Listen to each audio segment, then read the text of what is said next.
Ellery Queen. In the interests of a safer American home, a happier American community, a more united States, bring you Ellery Queen. I dedicate this program to the fight against crime. Not merely crimes of violence and crimes of dishonesty, but crimes of intolerance, discrimination, and bad citizenship. Crimes against America.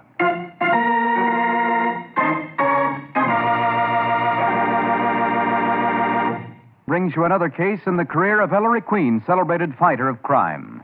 Guest armchair detective who's in the studio to solve the mystery before Ellery reveals the solution is Mr. Kent Smith. And now, Ellery Queen tells the story of a mysterious international figure suspected of diamond smuggling, number 31.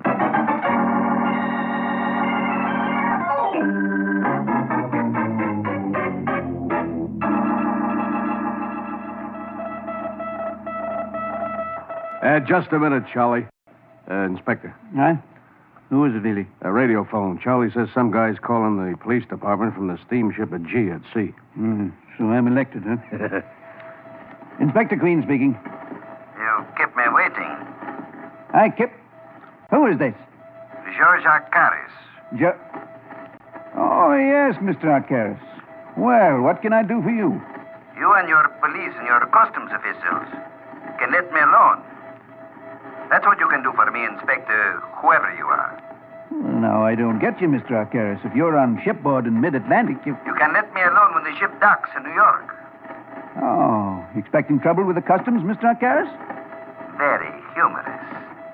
3 times now I've been searching your customs like a common criminal.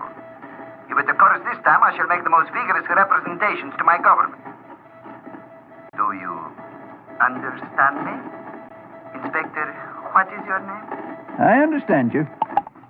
He's going to make trouble, Inspector, huh? That's what he says, Veely. Is this a private fight, Dad, or can anyone get in on it? Oh, that was a bird named George Arcaris, Ellery. He's from the Near East. Yeah, and he has plenty of connections. Arcaris, of course. What's your interest in him? Well, son, about a year ago, we got a tip he was smuggling diamonds in. We passed the tip to customs. They gave him the business. But no diamonds, I take it. No diamonds. Still, after Arcaris sailed back to his homeland, some stuff turned up around New York that seemed to jibe with our tip. The same thing happened on his next 2 trips, Maestro. Now he calls from mid-ocean to say that if he's bothered again, he'll make a diplomatic issue of it. Well, if he's innocent, you can't blame him. Listen, Miss Porter, this Arcaris is an international mystery man. And he's suspected of everything from espionage to murder, but never any proof. Well, it certainly doesn't keep him out of cafe society.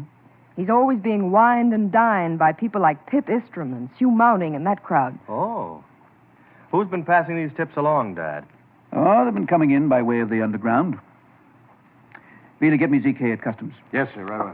Of course, it's occurred to you, Dad, that Arcaris may be smuggling the diamonds in through a Confederate? Oh, sure, it's occurred to us, but That's right. Yeah. what can you do? It's one of those things that... Yeah, just a minute, please. would be simple enough. Here's ZK, Oh. Inspector.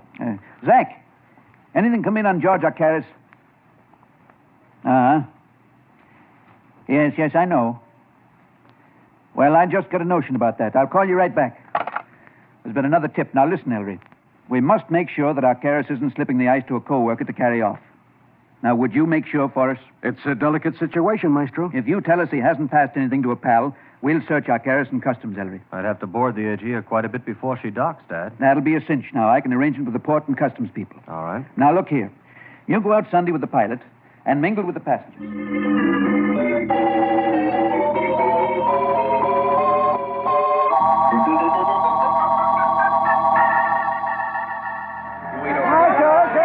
I don't see Ellery getting off, Inspector. Yeah, neither do I. Oh, wait a minute. There he is. Now, Veely, be ready to take Arcaris over from Ellery. All right, get going.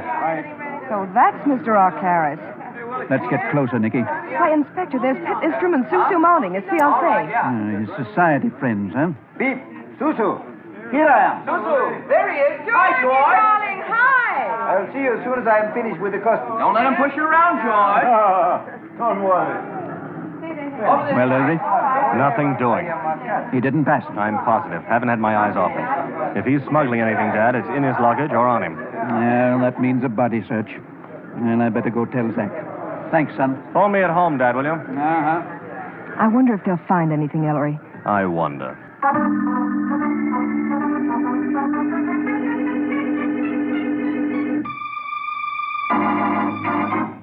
Nothing, eh? Not a blasted thing, son. And really swears Arcaris didn't pass anything to anyone from the gangway to the customs ship. Arcaris raising Cain? He's calling Washington right now. I guess those tips are phonies, and we fell for them. Yeah. Keep me informed, Dad. Oh, Nicky. The inspector? Yes, and it's a washout. Uh-oh. Oh, by the way, Ellery, there's a Mrs. Prine waiting to see you. She's terribly concerned about her son. Her son? Well, all right? Oh, as long as she's here already, yeah. Come in, Mrs. Prine. Yes, please, come in, Mrs. Prine, and sit down, won't you? Oh, Mr. Queen, it's about Arthur, my boy. Yes. He's missing. He didn't come home Well, yesterday. suppose you tell me all about it. Well, we live in Harlem, Mr. Queen, just Arthur and me. I'm a widow. I'm sickly, and Arthur supports me. Where was Arthur supposed to be coming home from, Mrs. Prine? From his job. He's got a butling job over on Park Avenue, employed by Mr. Estrom. Ellery. Oh, the buddy of our good friend, Nicky. Please go on, Mrs. Prine. Well, every Saturday for 3 years, Mr. Queen, that boy's come straight home from Park Avenue with his salary. Here it is Sunday, and he ain't home yet. Have you called Mr. Estrom? Oh, yes, sir, yesterday evening. But he said Arthur had left at the usual time, saying he was going right home. I don't know what I'll do if Arthur don't show up by tonight. Mrs. Prine is afraid he'll lose his job, Ellery. Mr. Estrom's awful strict. Every morning, Arthur has to have Mr. Estrom's breakfast ready by 9 o'clock. Monday mornings, Arthur always gets there by 8:30, just so Mr. Estrom can eat on time. Did Estrom offer any possible explanation, Mrs. Prine? Well, he said not to worry. But I don't know, Mr. Queen. It don't sound like Arthur. Have you notified the police? Oh, no, sir. Mr. Estrom wouldn't like that. That's why I come to you, Mr. Queen. Yes. Well, now, you go home and stop worrying, Mrs. Prine. I'll make the inquiries. Yes, sir. Thank you, Mr. Queen. That's all right. Thank you. Goodbye. Again. Goodbye. Pip Estrom's butler. And today George Arcaris came in. Funny coincidence. Nicky, get me the Missing Persons Bureau.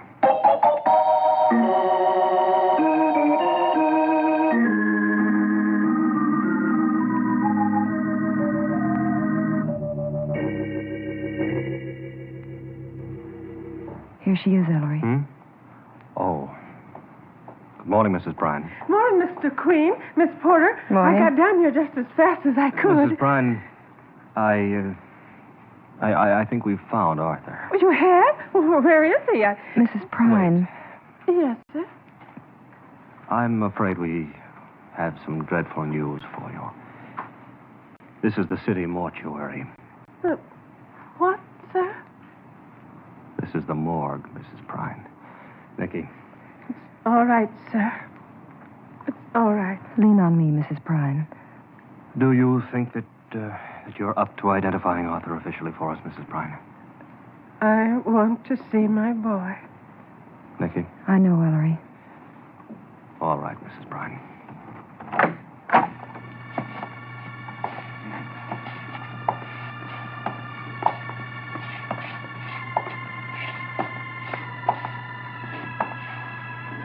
Sergeant. Right, Maestro.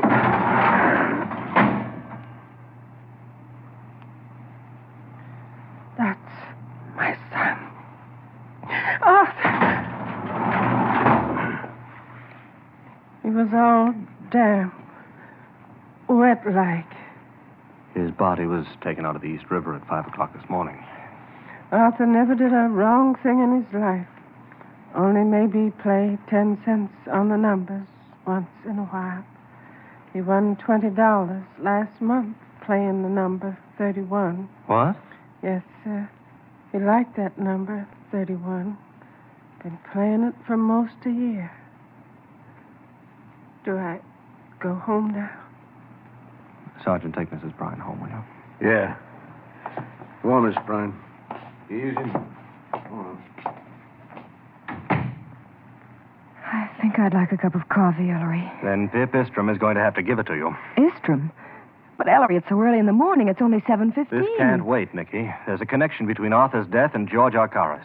That number, 31. You mean just because Arthur played 31 all the time in the numbers The number game, of Arcaris' cabin on the Aegea was also 31.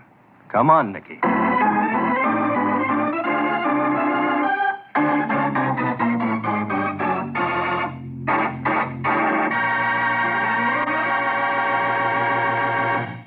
And there, ladies and gentlemen, you have the beginning of our mystery.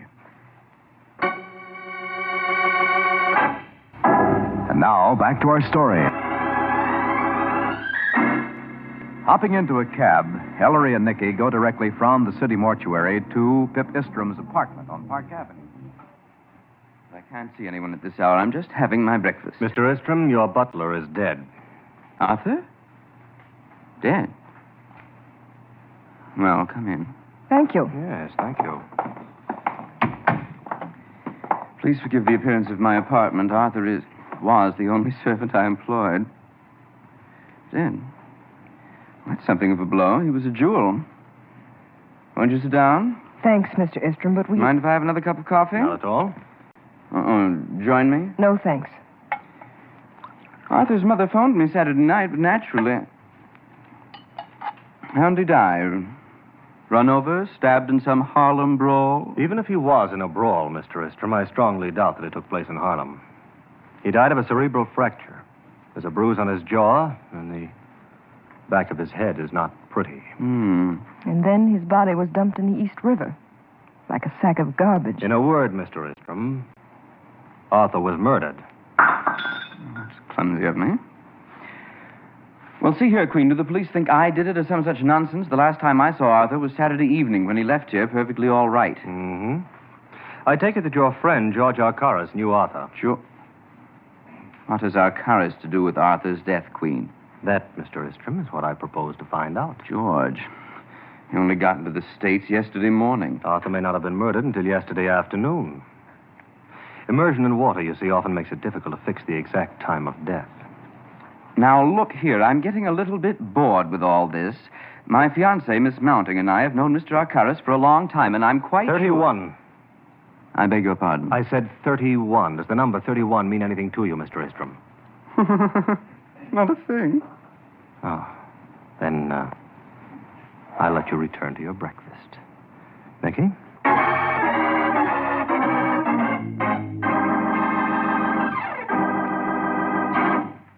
Now you're way off, son. What possible connection could there be? I don't know, Dad, but there is one. All on account of a number 31, a coincidence. Just the same, I'm going to see Arcaras. Ellery, no. Why? Now lay off, Arcaras, will you? You don't know the stench he's made. Now, please, son. Okay. But, Dad, I think you're making a big mistake.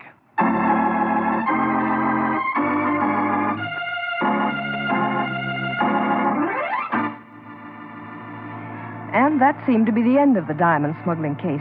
And of the Arthur Prine case, too. The police got nowhere on it, and Ellery got grumpier every day. Then 2 weeks later, it was a Sunday. Nicky, is that you? Uh-huh. Oh. In my Sunday best. Ellery, what's the matter? The Aegea. It's sailing today. So what? George Arcaras is sailing on it. Suppose he is. Nicky, we can just make it. Make what? The Aegea. I just solved it, Nicky. Come on.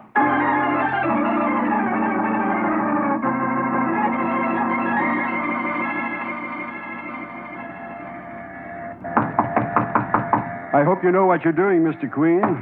Trust me, Captain. You hope. Queen. Captain Dillian, Mr. Arcaras. Open your cabin door, please. Yes? What is it, Captain? Who are these people? Mr. Arcaras, would you mind if this gentleman searches your cabin? Search. I mind very definitely, Captain. Perhaps if I explained. Mr. Arcaras, it's my theory that this cabin contains a hiding place. Hiding place? Of what? Of some diamonds. Oh, I see. Formerly, I've been accused of smuggling diamonds into the United States. Now I am accused of smuggling them out. Is that it? Not exactly. But you will admit, Mr. Arcaras, won't you? That it's a very odd coincidence you're always booking cabin 31 on the Aegea, both coming and going? Man is demented. Very well. Go ahead. Sir, I can't hold up the ship, Mr. Queen. We sail in 10 minutes. Ellery, 10 minutes. One side, Nicky.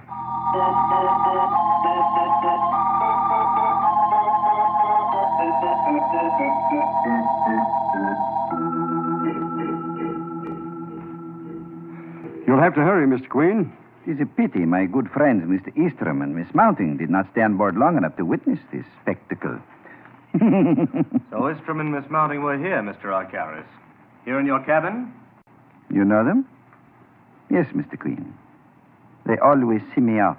That's very interesting, Arcaris, because the steel support of this bunk comes out, revealing a very effective hiding place. What? Why, it's big enough to hide a fortune in diamonds. But, Mr. Queen, it's empty. Certainly, Captain, but it was full of diamonds when the Aegea docked. Ellery, he was searched when he got off the ship. Arcaris left the diamonds on board, Nicky.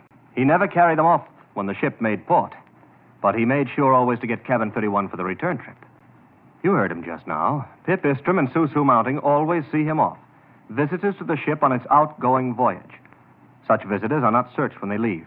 One of them carried the diamonds off just a few minutes ago. Stand very still. Oh. My error. Do not move, please. Not even a little. Very good. Oh, the swine. Locked. Ellery, look here, through the porthole. He's running down the gangway just as they're pulling it in. Never mind Arcaris, Nicky. We've got to get to Estrom's. Captain, get us off your ship.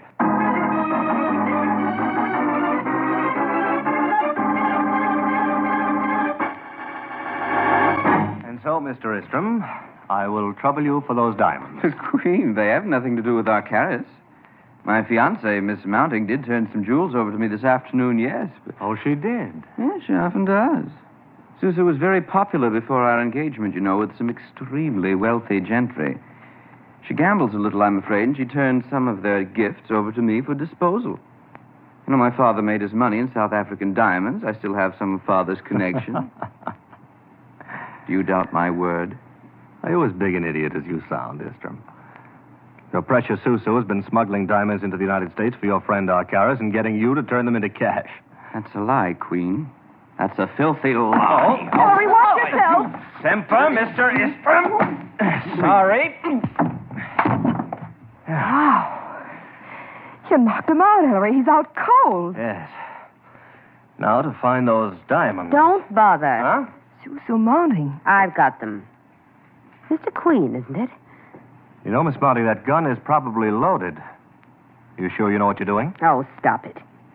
Now, you're both going to march out of here and go down to the street. You'll pretend nothing's wrong. You'll get into my car. Drive it. I'll be in the back with this thing pointing at you. And you'll drive out to the country. Sounds cozy. Shut up. Where are we going, Susu? To a little hideaway cottage used by George Arcaris. Arcaris? Get going.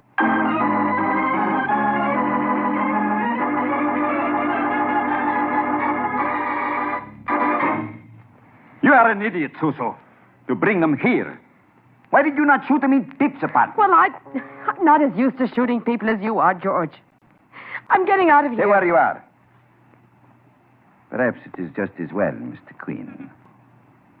I owe you something. Personally.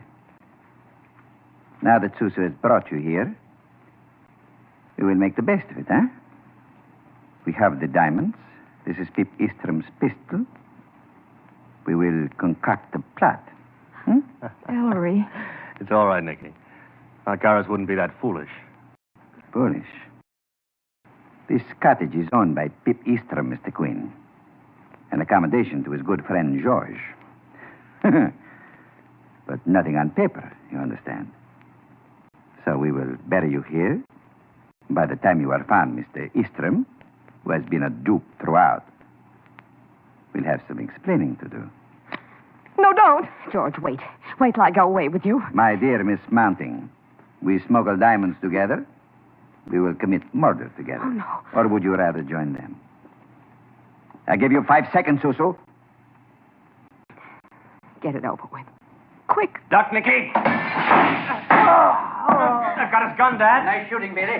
Stand still, girlfriend. Take your paws off me, you. It's Mr. Estrom. Pip. You filth. Has anybody got a drink? You've done your last drinking for some time, Miss Mounting. And I don't think, Arcaris, that you'll smuggle any more diamonds like these into the United States for some time. You will get me a physician and my consulate at once. Sure. Well, son, another narrow squeak. You got Mr. Estrom to thank, Maestro. He came to after the mounting woman hustled you out and phoned us pronto. I heard Susu's confession, Mr. Queen. It quite restored my sanity. Thanks for saving our lives, Estrom. Well, Dad, now... Ellery, let's get out of here. Nicky, don't you want to know who killed Mrs. Prine's son, Arthur? The murder of Mr. Estrom's butler. You mean, son, the two cases are connected? Oh, yes, Dad. And I'll tell you how right now.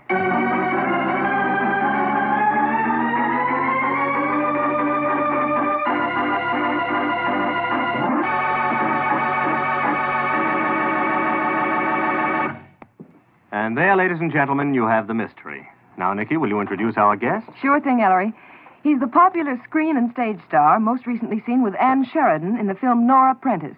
Mr. Kent Smith. Good evening, Mr. Smith. Nice to have you here. Good evening, Ellery. Thanks for inviting me. I understand that this season you're going to be playing for the fourth time with Catherine Cornell in Shakespeare's Antony and Cleopatra. Is that right? That's right, Ellery. I played with Miss Cornell in Candida, St. Joan, Wingless Victory, and I'm looking forward with great enjoyment to Antony and Cleopatra. Oh, lots of luck, Mr. Smith. Let's hope the play has a long run. But now let's get down to business, shall we? Tell me who killed Arthur Prine.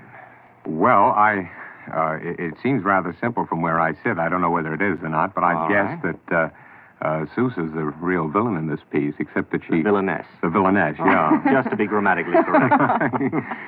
Well, I must say that I was fooled about Pip, but as long as he turns out to be okay, he probably... Having saved our lives, you mean? Yeah. Yes. Yeah.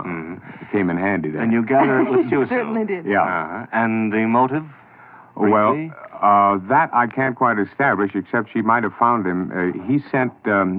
Pip sent his butler to cabin 31, and the code they used was and the you numbers connected code. with the diamonds. Yeah. I see. Well, thank you very much, Mr. Smith, and you'll find out in just a moment what the solution is. I can't wait. Good. Now, here is Don Hancock.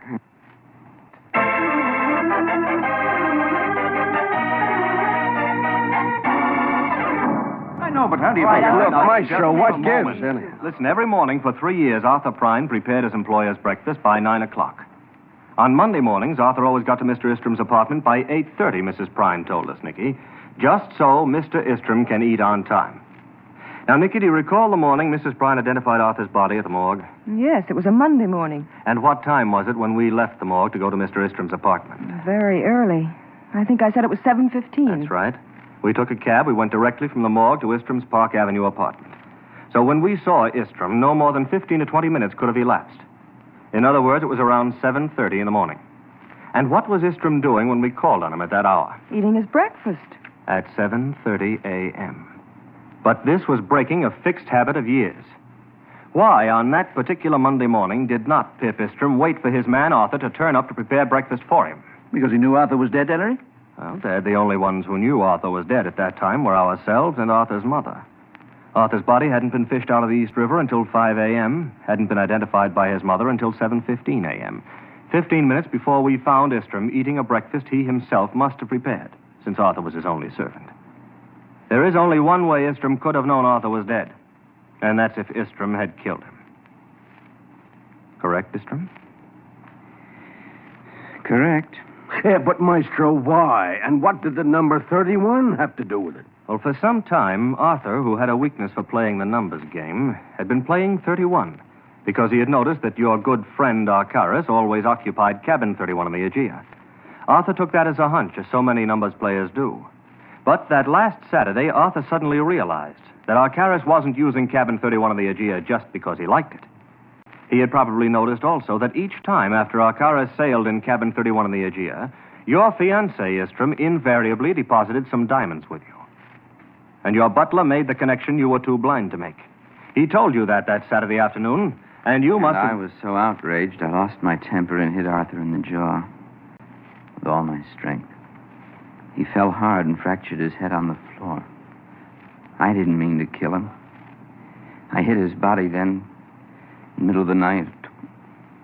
I took it down the surface elevator into my car, disposed of it in the river. I'm afraid, Estrom, that you've been your own worst enemy throughout. Too infatuated with Susu Mounting to see what she really was, too hot-headed to control that murderous temper of yours, and too foolish to call the police when Arthur died and rely on the simple truth. Now you'll have to face a jury under very different circumstances. And it'll be your own fault, Estrom, if they don't believe your story. Sergeant, take him in, too.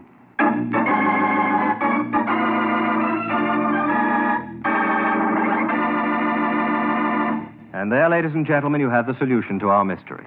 Thank you again, Mr. Kent Smith, for being our guest armchair detective this evening. And as mementos of your visit with us, I present you with this autographed copy of my new anthology, The Queen's Awards, 1946, and a subscription to Ellery Queen's Mystery Magazine. As a special gift, we have for you a Stromberg-Carlson radio phonograph combination, complete with push-button tuning and automatic record changer. Ellery will be back in a moment. This is Ellery Queen saying good night and enlisting all Americans in the fight against bad citizenship, bigotry, and discrimination, the crimes which are weakening America.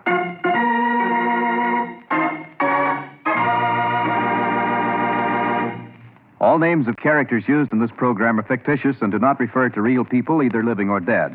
Among the members of tonight's cast were Larry Dobkin, Charlotte Keene, Bill Smith, and Ed Latimer. Music by Chet Kingsbury, Don Hancock speaking. This is NBC, the National Broadcasting Company.